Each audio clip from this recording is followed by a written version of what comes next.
దేశీయ స్టాక్ మార్కెట్లో భారీ నష్టాలతో ముగిశాయి. సెన్సెక్స్ 1677 పాయింట్లను కోల్పోగా ఇటు నిఫ్టీ 517 పాయింట్ల నష్టంతో ముగిసింది. పశ్చిమాసియా ఉద్రిక్తతల ప్రభావంతో స్టాక్ మార్కెట్లు కుప్పకూలాయి.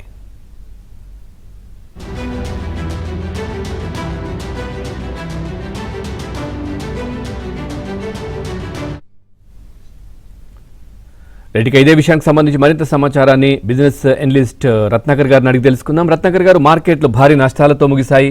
సో ఫ్యూచర్ అంటే ఎలా ఉండబోతోంది, రేపటి నుంచి ఎట్లా ఉంటుంది, మళ్ళీ పుంజుకునే అవకాశం ఉందా?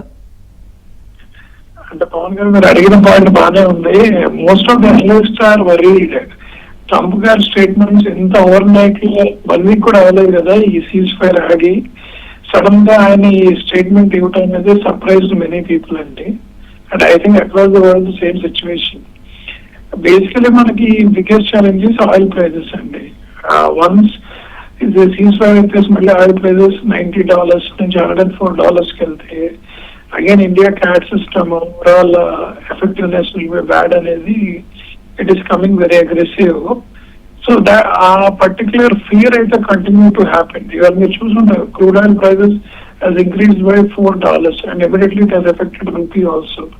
Rupee dropped to 95.550. So ఈ రెండు చాలా నెగిటివ్ అవుతున్నాయి ఇండియాకి, Indian stock market is concern sir.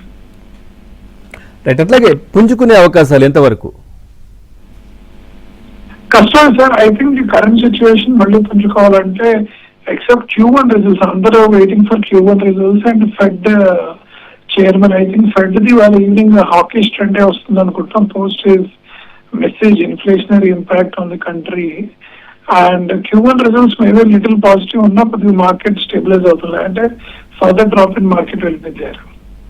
Right, thank you Ratnakar గారు.